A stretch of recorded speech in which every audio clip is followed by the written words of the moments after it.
Today I'm going to show you some posture exercises. Posture is the most important thing to keeping your spine healthy and therefore your nervous system healthy, since the nerves come out of the central nervous system by way of the spine. And so you want to keep your nerves free, you want to keep yourself healthy, you want to keep yourself from getting too much arthritis in your neck, pain in your neck and your back. So I'm going to show some posture exercises right now.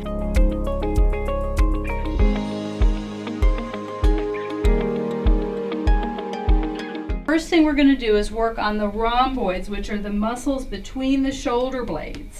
So I'm going to teach now an exercise that's going to contract, bring together these muscles.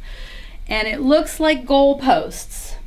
So we're going to put our arms up. Maybe we can face the camera here. And we're just going to go up and down. So keep your arms right in front of your ears like that. And then up and down. And you can see how she's kind of like between, as if she's between two panes of glass. She doesn't want to have her arms forward or back. So this, and we can feel this. If you turn around while you're doing it, I can show where a person would feel it. She can feel it right here. Can you see my fingers? My fingers are not moving, but her shoulder blades are moving. And that's exactly what's supposed to happen, and she's feeling it right here. So it's not a shoulder exercise, but rather it's a rhomboid, or between the shoulder blades exercise, so that then those muscles can pull the body back. The other side of that, of course, is the pectoralis muscles, the chest muscles. So we want to stretch those and strengthen or contract the rhomboids. So the way that we're going to stretch the pectoralis muscles, or we call them the pecs, is that we're going to have our arm up here like this, and then I'm going to square her up. So she's nice and square here, okay? And now she's just going to be pulled forward as if I'm pulling on her shirt, just like that. And there's a little less of a turn and just of a pull forward. Now, can you feel that right in here? Okay, so it's like this. Good. And then we'll switch places and do the opposite one. And it's very nice to do it in a doorway like this, because that you put your elbow right at shoulder level and your hand right above it.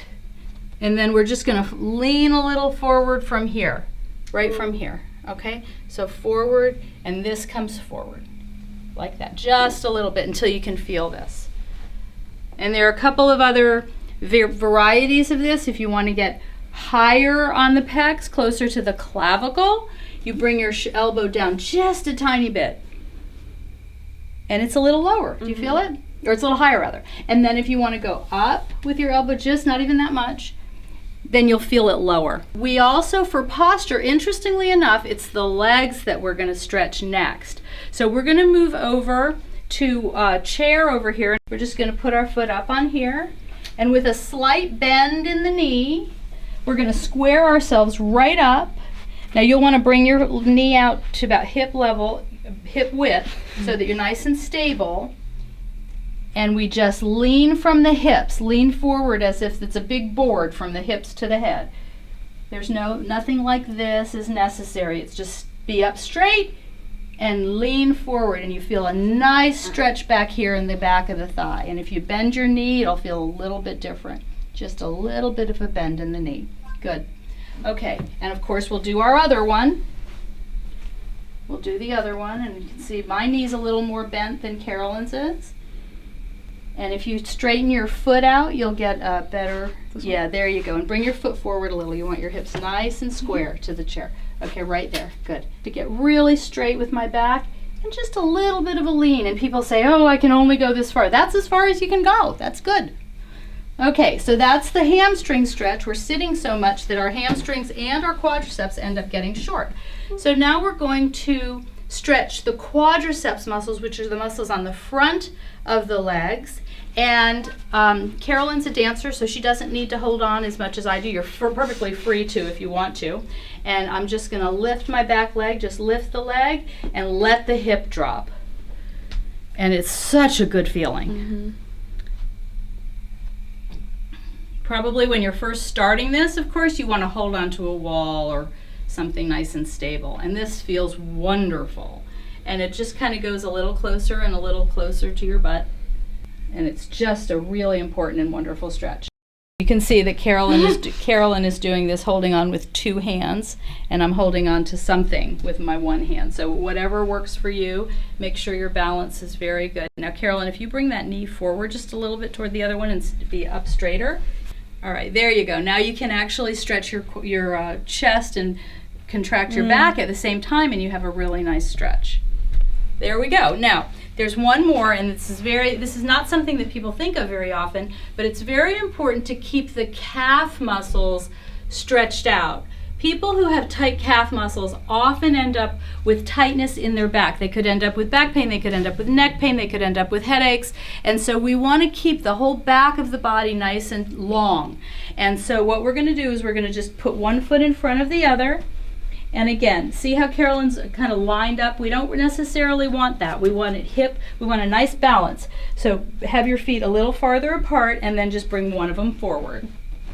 That's exactly right. Doesn't that feel a little more balanced? And you can see how wonderful her posture is. And you just kind of bring your hips forward and go down a little bit like that. Can you feel that in your calf in the back? We're feeling this in the calf in the back. Now, one very, very important thing is don't ever let that front knee go in front of its toes.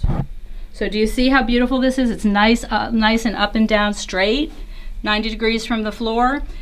We never want this knee to go in front of those toes when you're doing squats, when you're doing exercises, when you're doing lunges, and when you're doing this sort of a lunge type of stretch. The reason for that is to protect the knee. All right, let's do the other one. Oh boy, mine is tight. My goodness, my left one is tighter than my right one. I can feel that. And she just automatically got in the right position. And can you see how she's kind of reminding herself with her hands to hold her belly in and hold her posture up nice and upright. So these are things that I would really encourage you to do. Chiropractors love seeing their patients on a maintenance basis. We want to see you when you're feeling really well. We don't like it when you get injured. So keep yourself from getting injured by doing these wonderful stretches, and come and see us on a maintenance basis. Come and see us once a week, once a month, once every 2 months, whatever your particular maintenance schedule is. Your chiropractor can help you figure that out. And if you're liking what you see and you're in our area, give us a call or comment below, and I can help you find somebody in your area.